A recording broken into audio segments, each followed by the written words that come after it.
آپ ہمارے مدرسے میں پڑھا نہیں سکتے ہیں. حافظ ملت نے کیوں انہیں پڑھانے سے منع کر دیا, کیوں نکال دیا؟ اس لیے کہ ان کے سامنے یہ حدیث تھی, رسول پاک صلی اللہ علیہ وسلم کے ارشادات ان کی نظروں کے سامنے تھے. مشکات شریف میں یہ حدیث علماء نے 12 پڑھی اور پڑھائی ہوگی. ان هذا العلم الدین فانظروا علم الدین خذون الدین. علم دین ہے, اس دین کو لینے سے پہلے دیکھ لو کہ کس سے لے رہے ہو, جس سے لے رہے ہو اس کو دیکھ لو. اگر تم نے کسی بدعقیدہ سے لیا تو ڈر ہے کہ تم بھی بدعقیدہ ہو جاؤ گے. کسی رافضیت زدہ سے لیا تو ڈر ہے کہ تم رافضی ہو جاؤ گے. آج ہمارے نوجوان شام کو سنی ہوتے ہیں اور صبح کو بدعقیدہ ہو جاتے ہیں. آخر وجہ کیا ہے؟ اس لیے کہ رات میں فیس بک دیکھتے ہیں, واٹس ایپ دیکھتے ہیں اور اس پہ علم غلم نتو خیرو جس کی چاہتے ہیں تقریر سنتے ہیں, اور صبح آ کر کے اپنی مسجد کے امام سے کہتے ہیں حضرت رات تو فلاں ڈاکٹر نے یہ تقریر کی, فلاں انجینئر نے یہ بتایا, فلاں صاحب نے بڑی شاندار تقریر فرمائی. چمکتا جو نظر آئے وہ سب سونا نہیں ہوتا.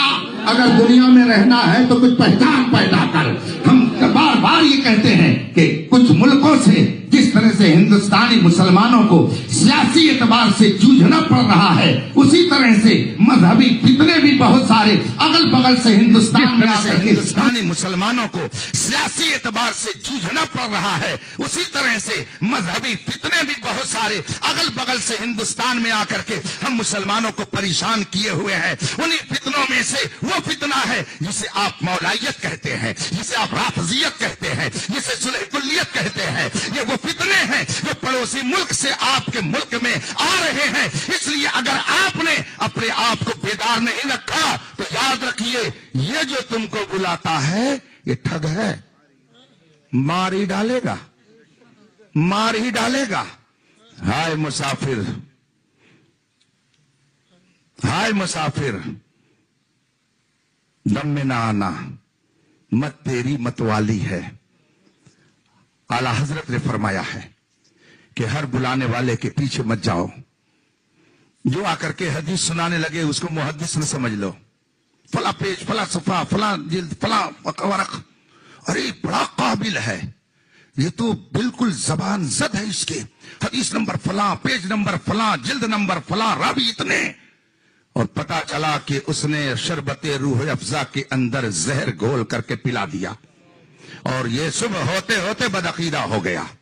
ہندوستان کے نہ جانے کتنے نوجوان جو کالج میں پڑھتے ہیں اپنے ایمان کو برباد کر چکے ہیں اسی چکر میں کہ ارے وہ ڈاکٹر ہے, وہ تو ٹی وی پر آتا ہے.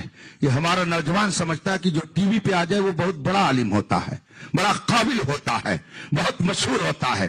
مشہور ہونے سے تو انکار نہیں, لیکن قابل ہونے میں ہمیں تعامل ہے, سوچنا پڑے گا کہ جو ٹی وی پہ آ جائے وہ بڑا قابل ہوتا ہے. یہ آپ کا معیار ہوگا, یہ ہم لوگوں کا معیار نہیں ہے. ہم لوگوں کا معیار یہ نہیں ہے, بلکہ ہم لوگوں کا معیار یہ ہے کہ یہ حافظ ملت صدر الشریعہ اعلی حضرت کے مشن پر ہے کہ نہیں ہے. جو ان کے مشن پر ہوتا ہے ہمارے نزدیک وہ قابل احترام ہوتا ہے. جو امام احمد رضا کے افکار و نظریات کو اپنے طلبہ کے درمیان رکھتا ہے اس کی قابلیت ہمارے نزدیک قابل قدر ہوتی ہے. حضور حافظ ملت نے کان پکڑ کر کے ان کو باہر نکال دیا, اس لیے کہ جانتے تھے اگر استاذ خراب ہوگا تو تنہا خراب نہیں ہوگا, ہم تو ڈوبے ہیں صنم, تم کو بھی لے ڈوبیں گے. خود بھی کیسے نہ جانے کیسے کیسے لوگوں کو پیدا کرتے رہیں گے, پھر پتا چلا پورا معاشرہ خراب ہو جائے گا. اسی لیے حافظ ملت نے ان کو نکال کر کے باہر کر دیا. اور ایک موقع پر کسی نے دھوکہ دھڑی کی اور حضور حافظ ملت سے جا کر کے اس نے کہا حضور میرے یہاں بارات آئی ہے, چلیے نکاح پڑھا دیجئے. حضور حافظ ملت نے فرمایا ٹھیک ہے چلتا ہوں. اب اس کے بعد جب تشریف لے گئے نکاح پڑھا دیا, اور جب وہاں سے واپس آئے ابھی کچھ ہی دور پہنچے تھے, حضور حافظ ملت کے کسی معتقد نے آ کر کے کان میں کہا حضور وہ جو نکاح آپ نے پڑھایا ہے وہ بارات جو آئی تھی وہ ایک بدعقیدہ کے ہاں سے آئی تھی, وہابی کی بارات تھی, اس نے دھوکہ دے کر کے آپ کے ساتھ نکاح پڑھوا دیا. حافظ ملت جلال میں آ گئے, فوراً الٹے قدم واپس آئے, اور بارات میں ابھی دولہا بیٹھا تھا, باراتی بھی بیٹھے تھے, اسٹیج لگا ہوا تھا. حضور حافظ ملت نے کھڑے ہو کر کے وہیں کہا یہ نکاح نہیں ہوا, نہیں ہوا, نہیں ہوا.